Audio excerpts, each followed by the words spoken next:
Welcome to FitBody Lifestyle, the show where we dive deep into the world of fitness, health, business, relationships, and the art of living a balanced life. I'm Jami. And I'm Greg, and we're here to give you the benefit of our experiences in the fitness and bodybuilding industry, the corporate world, running a business, personal development, and building healthy relationships. Whether you're sweating it out in the gym, hustling in your business, or seeking balance in your everyday life, you're in the right place. So lace up those sneakers and grab that water bottle, and let's get ready to transform our minds, our bodies, and our lives.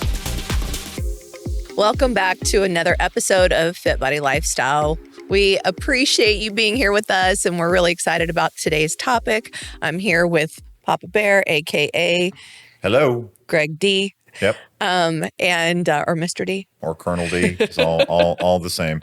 What we want to talk about today is authenticity on both in fitness as well as in social media. And I think this is like a really great topic, and very current because, more and more, I feel like people are gravitating towards, content and people that are really truly being their authentic self. So let's start by talking about the definition of authenticity. Will you? Yeah, and I will give this definition, but I also want to set the stage a little bit more. Is that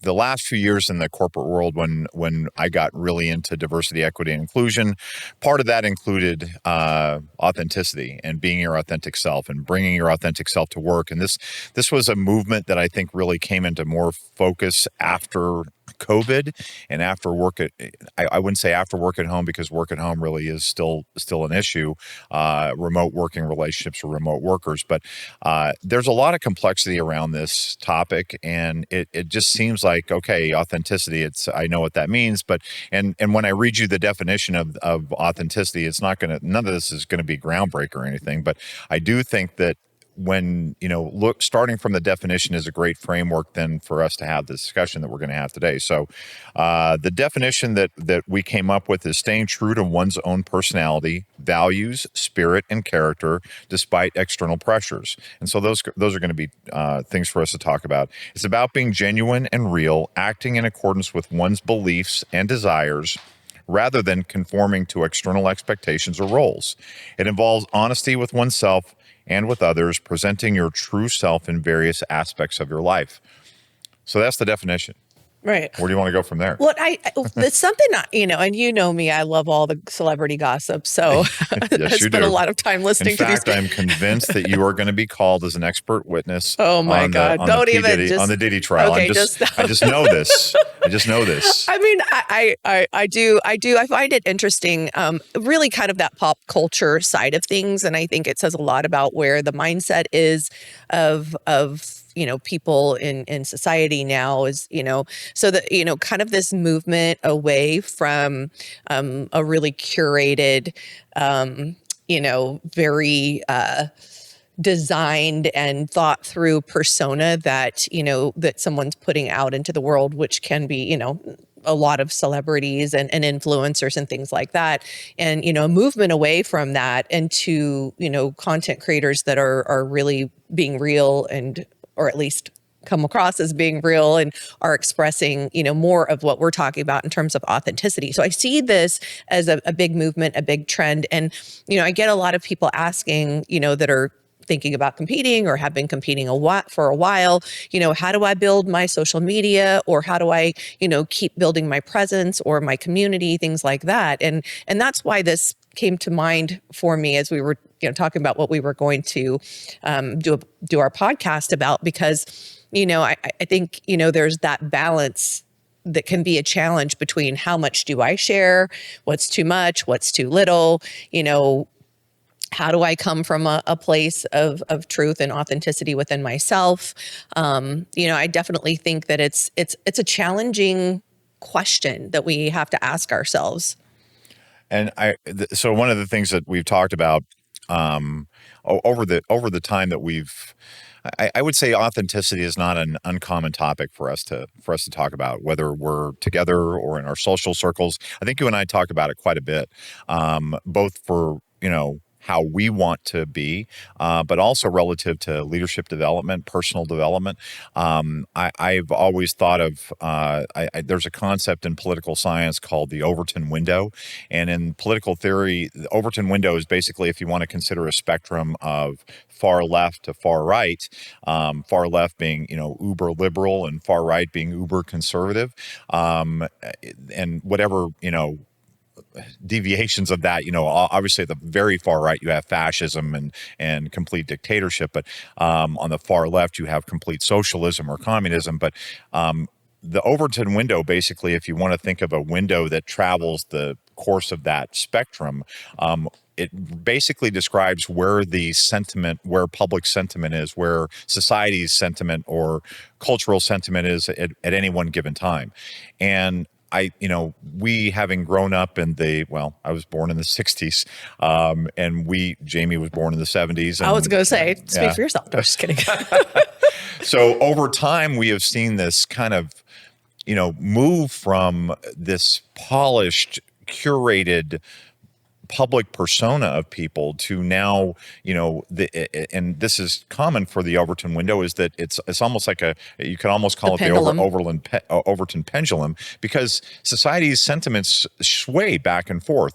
And I think, when you think of authenticity, whether you like it or not, our current president, one of the things that resonated with people is they felt that he was authentic. And whether you agree with that or not, that's something that you can hear. And I'm not telling you that I agree with it or not. I'm just saying that that's one of the things that we've heard.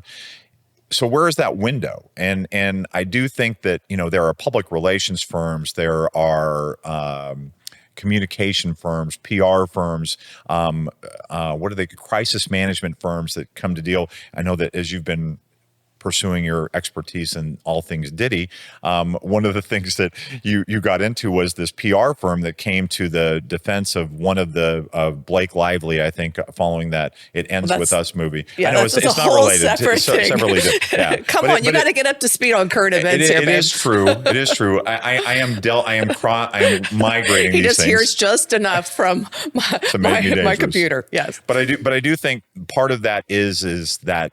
What is authentic, and how do you know that what you're seeing is authentic versus something that's curated as being authentic? So it's a deeper conversation than just saying. It's a huge conversation, and it's actually funny because as you're talking about this, one of the things that comes to mind for me is a YouTube video I watched recently where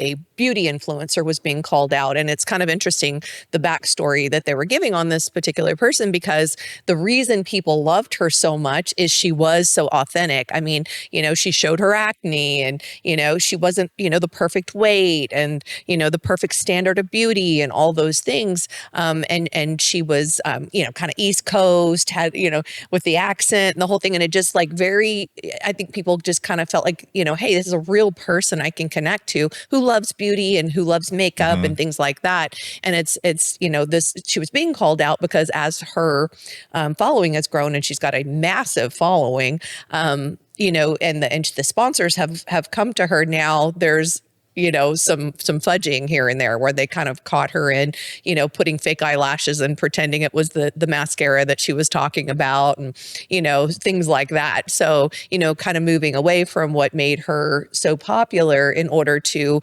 monetize further. Or you could make the argument that what made her popular is what caused her then to be inauthentic. Because the things that, and I mean, it's kind of one of those things of, you go back to think of the reality shows. I mean, I don't know what the first reality show was. Maybe Phil Donahue, maybe Jerry Springer. I don't know what it is. I guess I could Google that. I don't know. Do you consider talk shows reality shows? I mean, I guess it's. That's the point I'm going to make, is I think part of that became the allure to what is real, the perception, and that's why it's really interesting to talk about perception versus perspective. And that perception is that these people are real. And I mean, I think that was the initial allure of the reality shows, is that we felt that they were reality. And then as the behind inside baseball stuff came out, the truth came out about a lot of these shows are scripted, if not all of them are scripted. So how much reality are you getting? We are consumers of all things that are bachelor and bachelorette world. We are consumers. I would Okay, venture to say go we're ahead. more into the what's the other one that would they go in the pods? Love is Blind. Blind. Yeah, Love is Blind is now I think Yeah. has leapfrogged. And I 100%. And we like that. But I would say one of the reasons we like that is because it doesn't seem so scripted. It doesn't seem so, manufactured or created. But I'm sure that there is a script. I'm sure that the people they select for Well, I them mean, are, even if there's not a script, I mean, Yeah. kind of going back to that authenticity thing, how many people come in with the character that they're Correct. playing, right? Correct. So are they trying to build their social media? Yep. Why are they on the show? What's are they the actually motive? there to find Are love? you there for the right reason? Correct. Yeah, we hear that all the time. So I mean, it's like, even if it's not scripted, even if it's not overproduced, you have that factor of the people that are showing up and what is the purpose for them being there? Are they really there for the purpose, or are they there just for popularity, or, Right. and that's kind of a hard thing to avoid. It's hard to really figure out what's authentic. So that's the external kind of view of authenticity of how do I determine what's authentic and what I'm viewing. And man, that's even a more complex question. So I think what we want to focus on today is more. Before you go away from that, because I don't want to go away from it. Yeah, I mean, I did just want to say, like, for me, I just like to look at all sides of things, and especially because I do watch a lot of podcasts that are more scientific in nature. Maybe they're about supplements or fitness or whatever. Obviously, this is the area that we live in, so I do watch a lot of those things too. And for me, one of the things I'll do if somebody is an expert, or if there's somebody that I think might be content I want to consume, is I do a little bit of homework on that particular person too. And I feel like, especially people that have been around for a really long time and now they've got a lot of companies they're part of, or they're profiting from, or that are advertising or doing sponsorships and things like that. Just that question of where are they coming from on any particular subject? Is there outside influences? Because before I start taking in their content and maybe potentially applying some of the things that they're suggesting to my life, just looking at that background. So I just did want to put that in, because I mean, there are some big names in the science/fitness space that definitely kind of fall in that same category of this beauty influencer, in my opinion, where over time, in the beginning it's very authentic, they're giving great content, and then over time things can evolve. And so I think it is something to look out for, both in terms of what you're taking in, and also in terms of yourself and what you're presenting to the world. Like, what is important to you, what do you want to convey, what are your boundaries and standards and things like that. Because I'd like to say people aren't dumb. You know what I mean? They might be fooled for a little while, but eventually they're going to start to, come around to, hey, this person is not being, the authentic, presenter that they were at some point. So that crystallizes a question that I want to ask you, because I don't think I've ever, I don't believe I've ever asked you this question, but when you were in the corporate world and you were hiring, and I'm gonna take in the corporate world versus where we are now, because it's a little bit different now. It's not like we work with resumes of the coaches that we ultimately hire or retain to be on the team, but it's because it's a little bit different format. But when you were in the corporate world and you were hiring, how much research would you do on an individual that was applying for a job before they came to you, especially if they were an internal hire or an internal move or promotion? And that's a great question. I think it would depend on the role that I was hiring for, and what I need that person to do. Certainly I would do some. I think that when I was more on the corporate side of things, we didn't have as many Tools, right? Tools and options to do. I mean, I feel like in today's environment, anybody I was considering, I would look on all social media platforms, I mean, everything from, Instagram, Facebook, LinkedIn, TikTok, whatever, wherever that person might come up, Google them as well. I mean, there's a lot of information we have access to that we didn't used to have information on, so I do think it gives you a little bit more insight. Would you do that before or after you met the person? I would do it after. Okay. Yeah, I would want to get the my own personal impression first, so I'm not biased going in. And that's really kind of where I wanted to get to, is that I think, I would always bristle at people who wanted, if I was making a hire, and I mean, God, I don't know, hundreds of people over the years that I've hired in various roles that I've had, but it was always, I was always amazed that people, like, if I was considering somebody for for a position, it wasn't uncommon for me to get input from other people that were familiar with the person that I was considering. And I personally did not ever want to do research on a person until I met them, because I did not want to have the bias of whatever I read or whatever perception I had of what I read. And I do want to come back to perception versus perspective, so maybe you will remind me. But I didn't want to have that shape my perception of them. I wanted that initial impression to be whatever I felt from them, and then I would go about finding different perspectives that would then help me shape my perception. And I think there's pros and cons to both, for sure, because, if you have done a little bit of research on the front end, maybe you have different or better questions, and maybe you can get answers to things that you saw there that otherwise maybe you see that after the fact and you're like, wow, that's a little concerning. I wish I could have asked about that. So I definitely can see pros and cons on both sides of it. At the same time, I do like to get my own impression, because I do feel like hearing other people, because we all have our own filters. So, kind of putting that away.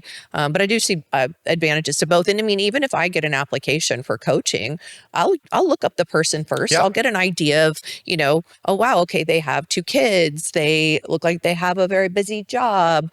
I'll look at their history of competing before and see, okay, what kind of things did they need to work on? And that way, when I do get on a call with them, I have a little bit better insight in terms of the things I want to know more about. And also I'm able to give them a little bit of information and feedback based on what I'm seeing. So, I mean, and so that's kind of the flip side. It's not, and when I say this, it's not a right or wrong thing. Yeah.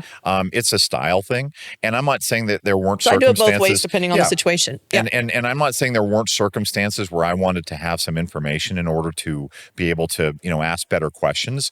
But what I found is that the more, like, when it specifically came to other people's opinions about things, that's where I really would be cautious of, because I didn't want those opinions affecting my perception at that time. I'm not saying that I wouldn't inform my perception at a later time, but I didn't want that influencing the conversation I had, because everybody's, I think we've said this before, but if not, we'll say it now, which is there's 3 versions of the truth. There's your version, my version, and the truth. And I don't know who ultimately determines the truth, because it's very, if you were watching a conversation between 2 people, if you're the third person in the room or a fly on the wall, your perception of that conversation is going to be markedly different than person A or person B.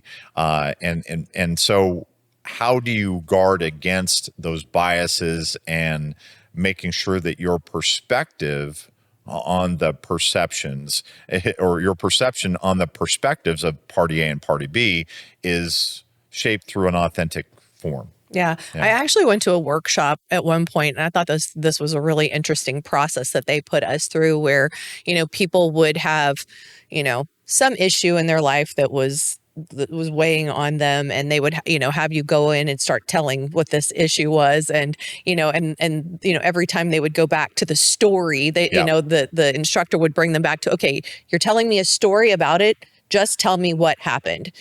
Sally drove to the store. Sally purchased 3 items. They were these, you know what I mean? Rather than, that Sally, she's always late every time. You know what I mean? Like, I just, it makes me so mad, that kind of thing. And like, kind of forcing the person to start to distill down, their version of these events into kind of what you're talking about, which is just what happened. Yeah. Not my story around what happened or how it affected me or whatever. So anyway, just kind of an interesting thing, because you're right. What happened in my mind might be completely different than in yours based on our own perceptions and the things that we noticed and the things that, that we overlaid based on our own personal experiences. So that's an interesting thing. But I wanted to hear your difference in perspective and perception. In talking about perspective versus perception, so perception is my overlay of how I'm perceiving something. Perspective is what you're coming at. So what is your perspective? What's your understanding, and what's your authentic true self? And so those are very interesting aspects. And it's funny, let's go back to something that you talked about that you do, and which I really love, is when you're watching all your crime drama or your Diddy stuff or whatever the reality stuff that you're watching and you're getting into it.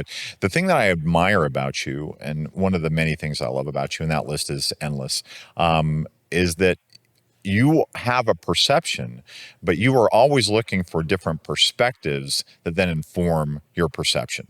And that's what I love, is that you're looking for different angles. And when I think about, diversity, equity, and inclusion, and we talk about diverse thoughts and adversity, I think about my background as a lawyer. And what was once said to me was that law operates best when there is tension between different sides. The more tension, the better outcome that you're going to get. It may not be a better outcome for one side or the other, but it's a better outcome in terms of the concept of justice, or in terms of the concept of fairness, is when both sides are pulled taut on either side, you get that surface tension, if you will, and that surface tension produces a better outcome, a better result.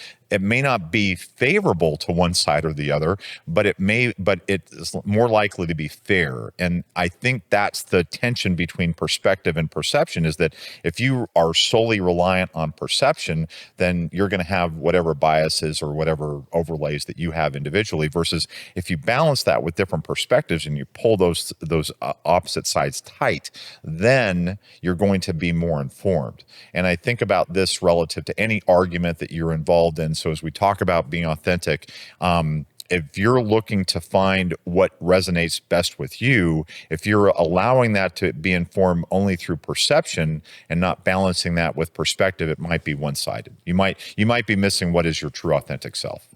I love that. So I wanted to kind of jump into authenticity in the fitness world and from a consumer standpoint, different things that I've seen, and I think people should keep in mind whether they're, a content creator or a consumer, which I think a lot of us are both. Would you mind if we just go back before we get into the fitness world? Because I do want to get into that. But I did want to at least talk a little bit about how you think you should go about identifying your authentic self, or finding your authentic self, or being your authentic self. Okay. So tell me, what would you, if you were having a conversation with me and you were talking to me about, this is what I think you need to do to be your most authentic self, what would you tell me?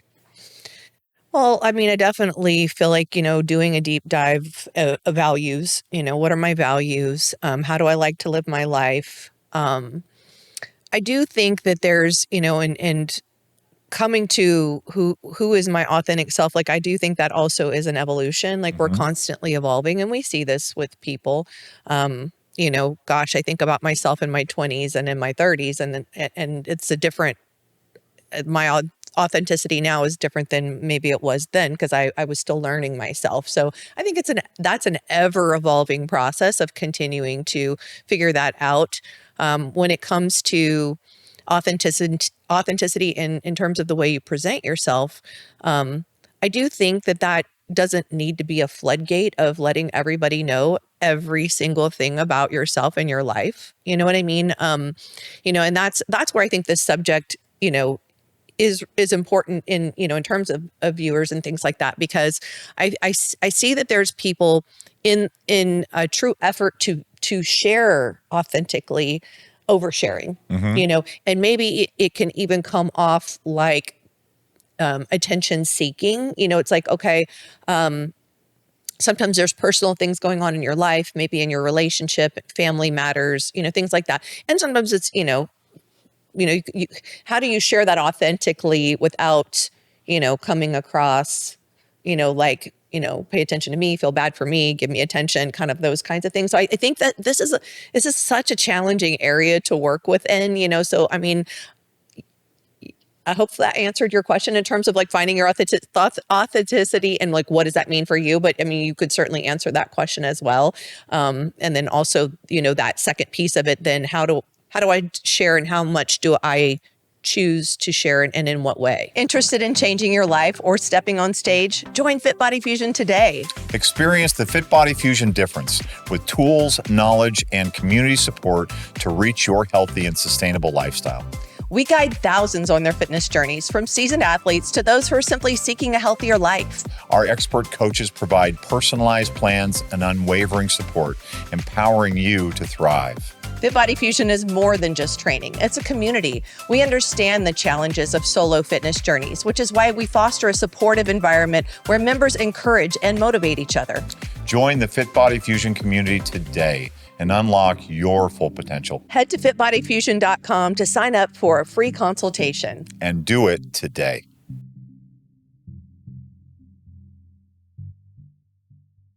Well, I will answer that, but I have one more follow-up question for you. Talk to me about the concept of fake it till you make it, and in the world of authenticity. Man, you're jumping all over the place today. I'm not. It's related, and then we'll go into the other stuff about the sports. Well, if there's something you want to share about fake it till you make it, you go for it. Sounds like there's something you're wanting to get to here. So what are your thoughts about it? Well, let's go back to this. I think any deep dive into authenticity has to start with your values. And I don't know that many people start with that and identifying your values. And the shameless plug here for Brene Brown and Dare to Lead. She has an exercise on the Dare to Lead website about, and we've done this as part of a team builder. We did. Where there's a list of 50 core values that have been identified. And the exercise is simply, okay, take that list of 50, then reduce that list down to 10. And of that list of 10 that are the most important to you, it's not that all of them are not important. It's what are the 10 that resonate most with you? And then from that list of 10, identify the 2 core values that are most important to you. It doesn't mean the other 8 or the other 48 are not important. It means these are the 2 that really, if you were having the elevator speech, and by that I mean, if you were to meet somebody on the road and they were to ask you, hey, tell me, what are your most important core values? These would be the top 2 at your list.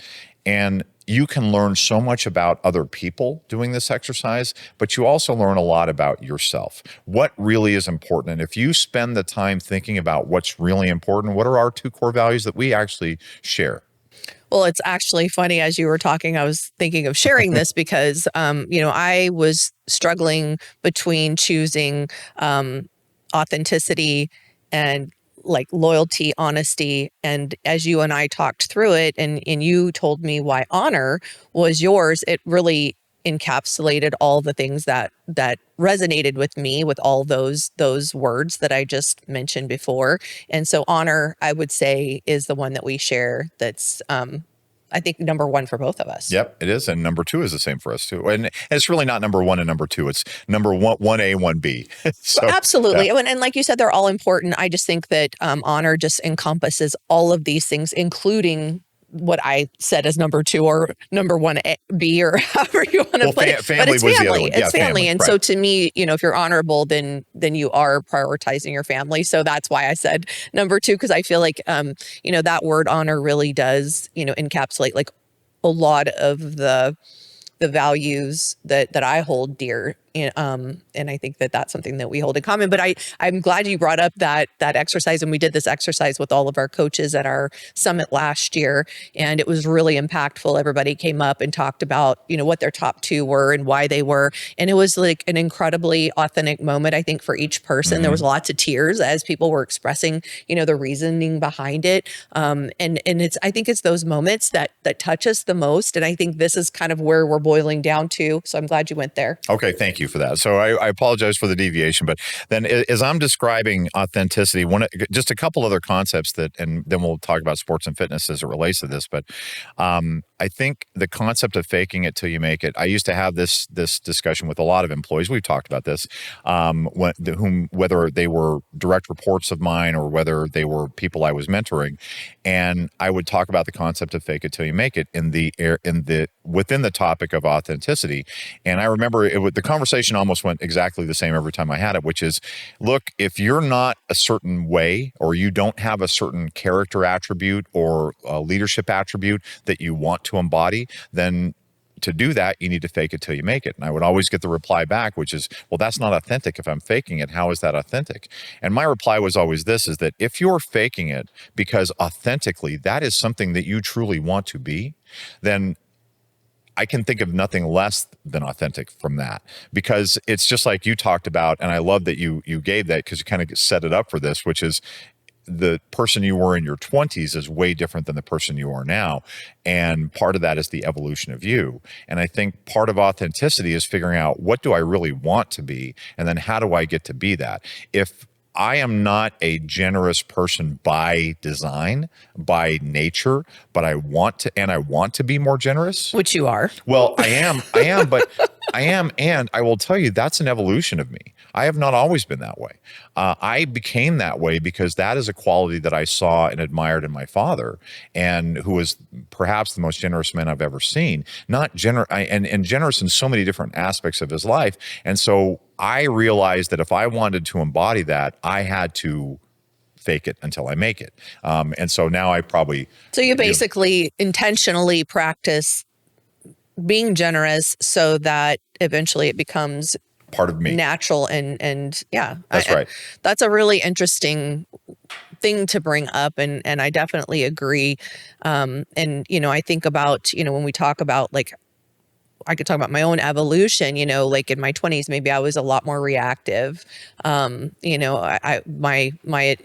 fuse might have been a lot shorter, whereas I feel like as I've gotten older, that's gotten a little longer, which has given me, we talk about having space, like taking that space, taking that moment, that pause before reacting to certain situations where we get, I love your analogy of the Terminator, where he's got all his different responses that come up in his little computer brain, and then he chooses the one, but it's that I think that part of that is I am getting that opportunity to choose what is authentic, where do my values lie, and then how do I respond to this? And I think as an individual, none of us are perfect, and sometimes we look back and go, oh, that wasn't what I meant, or how I wanted to come across, or how I wanted that person to perceive me. And, and so then that's where that growth keeps happening, and so we get to keep working towards, the person that we really, truly, want to be and, strive to be. And I don't think that falls out of the realm of authenticity. Like you said, I agree. I feel like, that's about as authentic as it gets. Yep. And the last thing I want to talk about this is, within that definition we talked about, is rather than conforming to external expectations or roles. And this was something that I saw in constant conflict in the corporate world and in the military, and I see that in our world, in our fitness world as well, is authentically, I am this, but authentically, that doesn't resonate with people. Yes, I'm being my authentic self. Yes, I'm being true to my nature and my form, but maybe I'm not being as effective as I want to be. And so I think one of the things that I would add to my definition of authenticity is your authentic self producing. Is it more important for you to be your authentic self, or is it more important for you to be effective in that moment? And I do liken that to moments, because look, if your authentic self is very direct, for example, you're just a very direct person. You don't sugarcoat things. You don't color things any way. You just say them as they are. And if that's your authentic self, but in the moment, the person you're interacting with needs something different, needs some compassion, needs some understanding, and the direct approach is not the approach that person needs right then. That may not be the most effective approach at that point. You have a decision to make. And so I think I would venture to say that that's not necessarily deviating from the realm of authenticity. If the message is still the message and it's coming from an authentic place, and the delivery is what's being modified, I know we talk about this with our coaches a lot, do I want to be right or do I want to be effective? Mm-hmm. Our goal is to help our clients reach their goals. Right. So, at the end of the day, if, we're being overly harsh or overly restrictive with somebody, who's struggling and needs a little bit more flexibility. And maybe that's, how we handle our own fitness journey, our own life, that doesn't mean we have to overlay that on them. We can, go, okay, this is how I would handle it. And this isn't working for this particular person. Our goal is X, Y, Z. And so we're going to make some modifications that work for them. I still feel like that's still coming from a place of authenticity. Oh, I agree. I think we're saying the same thing. And I think that being authentic, I'm just really hitting on this part of the definition that's rather than conforming to external expectations or roles, I do think you can conform to external expectations and roles and still be authentic. That's true. And that's really what I'm saying is that I think authenticity is not a single point in time or it's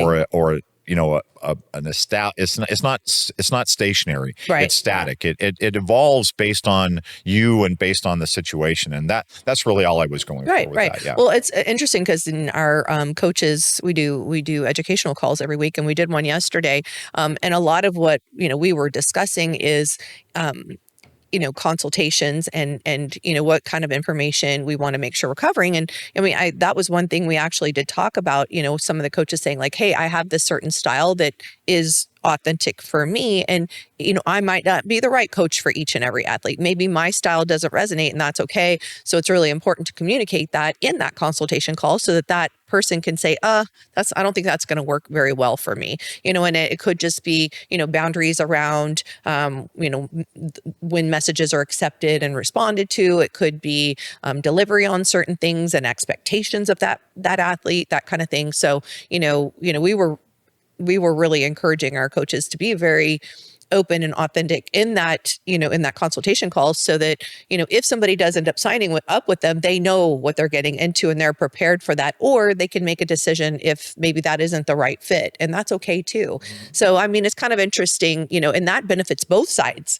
Me as a coach, I want to make sure that the athletes I'm working with, they resonate with the way I coach, and then vice versa, because otherwise we're all going to be spinning our wheels and getting frustrated. So, I think this applies to a lot of different areas of life. And I just think that was a really great example. And I think as we now jump into this last portion that we want to talk about, which is how authenticity manifests in the sports and fitness industry, I think, this is an area that's very rife with a lot of misunderstanding maybe and misperceptions about things. I think it's very easy. Something that I think we've talked about a little bit, but we can maybe get into a little bit more is, fitness influencers can be, they're influencers by definition. I mean, by that definition of that word, they're influencing people. They're influencing people's behaviors and people's actions and people's decisions. And when it's super easy to see somebody in social media in a fitness influencing zone. The lady that you talked about that was authentic. I think about that, and to be influenced by them, and to thinking that, wow, that really speaks to me. That really resonates with me. That's my authentic self. I want to be more like that. And it's almost like a mentor. Exactly. And truthfully, I mean, I've gotten mentorship from a lot of people that I never met, simply because something they did, said, or acted like resonated with me. But at the end of the day, what I have found to be truth without question is that if I love how you act with people, and I then start to mimic that, and I start to be you, but I'm not being me, I'm being you. I'm being Greg, but I'm being Greg acting like Jami. I am committing the first violation of authenticity because I'm being you.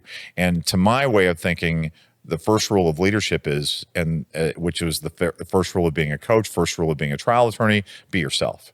You've got to be yourself, because if I am overlaying on my style things that you do, but not doing them the way I would do them, then I think I'm being inauthentic, because I'm not delivering me, I'm delivering you. Yeah. I mean, we've seen this on, stage a lot, where an athlete, they have their favorite pro, and then they copy their routine or their posing style, and or maybe their suit color or their hair color or whatever it is. And it may not suit them. Right. You know what I mean? And what ends up happening, though, specifically with that stage presence, is you can see it. Like, Right. they're not being themselves up there. And that's one of the things I'll tell people a lot, because some people have like a more bubbly sort of, persona, and somebody might have a little bit more graceful, understated sort of persona. And, and then you'll see someone who will want to emulate a certain person, but it's not authentic to who they are. So and it comes across very much that way, maybe overdone or just, so I think that's a really interesting thing. And their confidence is not as high, as when you feel like you're truly being yourself. And obviously, like, okay, we get on stage, we are still putting on, a show. So it is, we talk about this a lot in theater, if you, in theater, if you do everything small, people it's not going to be conveyed to the back of the audience. So you do have to over project your personality and things like that. And at the same time, if you're doing it in a way that doesn't feel true to you, it's going to feel that way to everyone else. And it's really, and same with social media. I think that's the interesting thing, is that eventually, you might fool people for a little while, but eventually people start to feel that inauthenticity and that sense of, this person's just kind of telling me what I want to hear, putting on a show, that kind of thing. And that's where, we see that pendulum swinging where there's this kind of pushback from, people that are perceived as doing that, as doing their best to manipulate or to, rather than to come from that, authentic place of wanting to share, wanting to educate, wanting to motivate. If everything you see, let's say on somebody's social media, is all pitching some product or whatever. I mean, there's a difference in just kind of always pitching products, because you want to make more money, and then coming from a place of like, this is something I've used for several years. Here's how it's worked for me. I'm sharing it with you because I think it could benefit you. I mean, that's kind of a good example, I feel like, of the two different sides of that. And I it's funny that you were talking about this, because I do think there's been example after example. I'm not going to cite any per se here, but of people that are perceived as being authentic, and then something Jared from Subway. Okay, great example. Maybe not a great example, but everybody got to love Jared from Subway and thinking that he was this or he was that because of how his character, how his personality was curated for his Subway commercials. And then it came out that, okay, he's a pedophile. And everybody's opinion of him, well, what was his really authentic, what was his real authentic self? But let's face it, I mean, if you want to be the spokesperson for a major chain like Subway, you're not going to come out and say, hey, I'm a pedophile. So, and I really like your sandwiches. I mean, that's not going to sell with people. So to be authentic, it's just one of those things that, are you really being authentic? And I'm going to give, I think I've told you this, is that every great story begins with the following phrase, which is, no shit, there I was. And so as a younger trial attorney, I will never forget having a trial where I went through this trial. I was kicking this guy's butt. And before the closing argument, I went back to my office and talked to one of the other attorneys in my office who was and probably is one of the best trial attorneys I've ever met in my entire life. I mean, just incredibly gifted, a greatest of all time guy. One of the best trial attorneys I've ever seen, period. And so I was going over the case with him and telling him how I was going to structure my close. And he said, well, that's not how I would do it. I would do it this way. And I thought, wow, that sounds really cool. I like that approach. I'm gonna go do that. So I went back to the courtroom, did my closing argument, did it as him, not as me. And man, I will tell you, I never felt more awkward, more uncomfortable, more disingenuous for me, because it wasn't my authentic way. Not only was it not what I had planned, but it was just not me. It was not the way I deliver something. And that was the worst result I got in a trial. And the jury never said anything to me, because I don't think they knew, right. They didn't know what the other alternative was. Right. But, and I talked to them afterwards, and they all had great things to say, and they went a different way, but which is fine. And that's what a jury trial is supposed to be. But it really taught me in a very tangible way, be yourself. Because when you're on stage and you're doing a bikini show, or you're on stage bodybuilding, whatever, if you're doing something that's not you, then and something that you're not comfortable with, it's going to show. It's going to show as being inauthentic. And I think that's one of the hard things with social media, is that it's hard to know, because the choice to post something is always going to be the person who's posting it. Now, if you get that third party post, of people posting people on an airplane behaving like children or whatever, well, that may be authentic in terms of what you're really seeing. But if you're looking at somebody who's posting their own content, it's got to pass through that filter of, is this really authentic? Right. And speaking of filters, that was kind of the next thing I wanted to talk about, Okay. because that is one of the things that we see coming up a lot in general, but especially in the fitness industry. If, this is one thing that can come off inauthentic in my opinion, because if we're talking about getting in shape and bodies and all these kinds of things, and you have somebody who's presenting content and they're editing their body, or their clients' bodies, if they're a coach or, that kind of thing, that would definitely for me fall into that inauthentic sort of category. I know there's a lot of people getting called out for it right now. It's not a good look. I've seen coaches do it, and it might be through a filter or through kind of like a photoshopping situation, or I've seen coaches that will use a transformation that maybe took the person 3 years and claim it was 6 months, those kinds of things, you know what I mean? So it's even, maybe it is a real person and the photos aren't edited, but it's a lie, it's not really something that was done in, the kind of time frame that they're doing. Or they're posting a picture that was 3 years ago and not current. Yeah. Right, exactly. Yeah. And so that's what I'm saying is like, whether it's a person talking about themselves and not being truthful or editing their pictures, or if they're, doing it with, a client or that kind of thing. I think that's one of the top of the list sorts of things that makes people lose respect. Mm-hmm. And I know I've shared this story with you so I think we've told everybody we met on Match.com, and I was sharing one of my experiences with Jami about the reason I was done with Match.com. When I got catfished, yeah. And I literally show up for a date. I had printed a picture of the person I was supposed to meet, so I would recognize them when they show up. So I'm sitting at this restaurant, and this girl walks up to me and she says, "Hi, I'm whatever." I can't even remember the name, but "Hi, I'm such and such." And I said, "You are?" And she said, "Yeah." And she said, "Remember, we've been talking, I'm your connection from Match." And I said, "Really?" And she said, "Yes." And I pulled out a picture and I said, "Well, this isn't you." And she said, "Well, that's a picture that was taken like 4 or 5 years ago. And I just didn't have the confidence to post my own picture and stuff." And I got up and left. And I said to her, "Look, if you can't be your authentic self and can't represent yourself that way, that's not any way to start a relationship." And she was like, "Well, you're just into physical whatever." She was accusing me of being superficial, which maybe I am. But I said, "Look, you can call me superficial all you want, but if you can't represent who you are, then why do I want to be with you?" That it just didn't make sense to me. And I think of that a lot in terms of, the people who will post those things that are just not real. Yeah.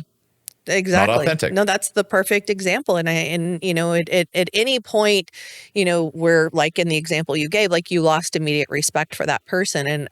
And I see this, a lot in the fitness world where, somebody's constantly, you can see where they're modifying their pictures and things like that. So, I'm not talking about, you did a picture on a story and did, ran it through a face filter, whatever. Whatever, if that's something you want to do. I do post everything as is. I don't edit my photos, and, sometimes I don't love the way I look at certain ones, but I actually feel like for me, it's a practice in humility. So, because we do a lot of group shots and things at the shows. And sometimes I'm like, I don't like how that looks. And then I'm like, you know what? That's okay. That's me. That's me. I don't need to look perfect in every single picture. Like, it doesn't have to be my perfect angle, that kind of thing. And it is a work in progress because, I know years in the past where I would take pictures and I'd be like, "Oh, I'm never posting this. This is terrible." And it's actually funny because I'll look back sometimes. I'm like, "What was I thinking? Like, it wasn't even that terrible to begin with."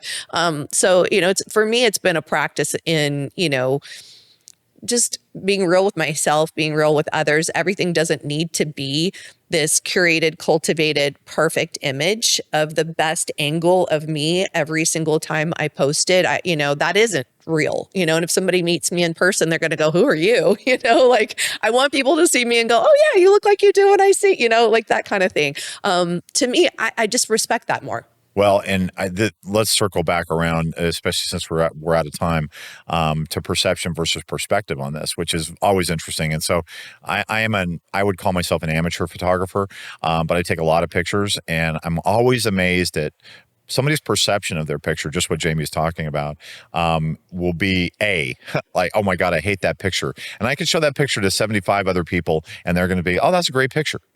Perspective, and that's maybe the best illustration of perspective versus perception, is that my perception, look, you could take a photograph of me. I could look like Brad Pitt, which I never would, but I mean, I'd love that. I'd love that someday, but We got I'm sure we could find a filter. We could find a filter. But you can take a picture where I look like Brad Pitt, and I won't like it because I just don't like any picture that I've ever seen of me, from high school yearbook to grade school, nothing. I've never seen a picture of myself that I like. So I don't worry about it because I know I'm not going to like any of them. But perspective is, oh my God, like you'll tell me, oh, I love that picture of you. And so your perspective helps with my perception of what is reality. Because at the end of the day, reality is what you put on things. I mean, my reality is going to be different than your reality, different than people listening to this. So just make sure you understand the difference between perspective and perception. Because as you're forming your true authentic self, that's part of the analysis that you want to go through. Yeah. And I know we're running out of time. I just wanted to hit on one other thing that I see in the fitness industry that I really encourage people to, especially if somebody has a good following and people are being inspired and learning from them, is being truthful and authentic in that as well. And I think I brought this up before, but I've had athletes I've coached in the past that maybe they put an exercise that I know is not in their plan, and I'll reach out. What are you doing? Like, oh, I'm just doing that for the gram. I'm just doing that for views, just to keep things interesting, which is fine. Which is fine. And at the same time, I would encourage, if you're going to share an exercise, hey, this isn't something that's currently in my plan, but if you're really wanting to make sure you're building strength in this particular area, this is a great way to do it. You know what I mean? Like, that's what I'm talking about. And I think this is a really good example of authenticity. That doesn't mean you can't share certain content, but also not, pretending like you're doing something that you're not doing, because it's hurtful to other people. And I mean, I have, I'll have sometimes, newbies or amateur athletes will come, oh, I'm doing this because I saw so-and-so do it. I'm doing that, that kind of thing. And a lot of times I know, that person may or may not actually, you know what I mean? And they're needing fresh new content. I mean, when we used to have the paper magazines, everybody read it, how many articles can you do about the best way to build your biceps? You know what I mean? Like, the bicep only does one movement, you know what I mean? So there's only so many ways to do it, but man, they got to keep that pumping out that magazine every month, 12 times per year. They got to come up with new articles. So I know that is, that's something that we're always wanting to keep fresh, new, information and education. And while that's okay, just making, I think we're in a time right now where, that being truthful and that being authentic is valued above and beyond everything else. So I feel like if you're doing that, people are going to appreciate it more and value you more. And, that doesn't mean you don't share certain things. You just make sure that you're, giving the proper information around it. Here's where you would use that. And here's why this might be good, or this is why this might not be good, So just being real and going beyond. Yeah, you can share your Photoshop picture and say, "Hey, look, I Photoshopped the hell out of this thing, and I thought it was cool how it came out." But this, and then put the other thing of, this is the non-Photoshop version, and say, and I mean, I think people would appreciate that more. I absolutely think that there's a way to do it, and I think people would appreciate the fact that, God, well, this person's being very upfront about the fact that they're putting this filter on this picture, which I mean, there's something that really resonates with me about that. And what I can tell you is that trust is at the bottom, meaning the bottom, the base, the foundation of everything. So Jamie used the word respect a lot. Respect really flows from trust, because if you don't trust somebody, then you're just not going to respect them. I would say that. So, So authenticity to me is not about oversharing. It's about when you do share in what you decide to share, that you're being real about it. You're coming from, a place of your true values, of, of what's important to you, that you're being forthright and honest in your communication. And hey, listen, at the end of the day, if there's something you don't want to share, don't share it. Yep. Don't lie about it. Just don't share it. You're not required to share anything. And that's whether it be on social media or one-on-one or anything else, you know what I mean? It's, we're not required to, nor does everybody want to know every single detail of your. I know some people are very private, don't post at all. And that, again, what you post does not have to be a complete disclosure of everything going on in your life. Now, if that's what you want to do and that's your authentic self, then that's what you can do. But I think that there's a point at which, if you're sharing everything that's going on in your life with an air towards or a mind towards that being authentic, just be mindful that maybe you're sharing more than, because sharing everything sometimes doesn't mean you're being authentic in all those situations. Right. And then that's kind of coming back to what I talked about earlier, where it's like, more attention seeking rather than, maybe what's the motive? Right. Exactly. Thinking through like, what's the purpose in this communication? So hopefully this has been, and, some good things to think about. I think this is not a step 1, step 2, step 3 sort of conversation. I think this is more thought provoking, so that people can ask themselves some of these questions, like like you said in the very beginning, like who am I? Who is my true and authentic self? Maybe you go to Brene Brown's website and look at the exercise on the values, and start to kind of dig, like, what is most important. Well, that to was me? really I wanted to put that challenge out to everybody. So I don't know the address, but you can just Google Brene Brown. You can go to her Dare to Lead site, and on that side there are tools and resources, and there's a core value sheet. And I would really challenge you, as everyone, if you're wanting to figure out who your authentic self is, find out what values really resonate with you. Go through that exercise, and whether you pull it off of her site or you just Google, hey, what are the top core values? You can pull it off of that, or chat that, or whatever form of AI you're using. But go through the thought exercise of really figuring out what is most important to you, and then share those things, and then ask yourself, am I being true? If honor is my core value, I ask myself this question throughout the day, every day. Are my actions being honorable in this moment? Is this text I'm sending, is that honorable?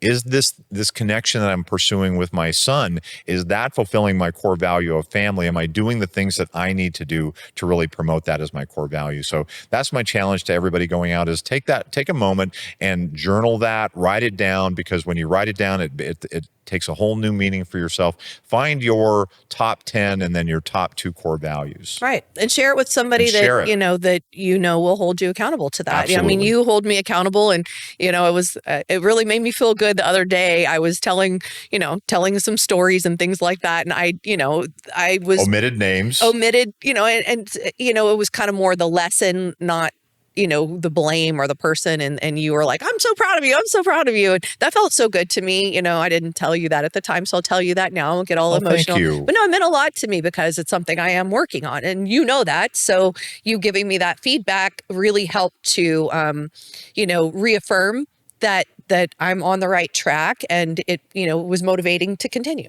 And thank you, my love. And I do that maybe is a great example of fake it till you make it, because originally when I started giving you the feedback about that, it was not received very well. It was not. I don't know that I'd go that far, but I will just say I got some pushback from it. Yeah. But it was something that you embraced, and something that you're living into, and something that you're leaning into and doing it. And it's those moments that you see things, and when you're an accountability partner for somebody, if somebody's core value is truth or integrity or honor or whatever that core value is, generosity, fun. If somebody's core value is fun, and you see them not being fun, being a stick in the mud, then the question is are you living your core value of being fun? And that accountability partner can make all the difference between real change and real authenticity and surface stuff. So yeah, that's good. I love that story. Thank you, my love. Thank you.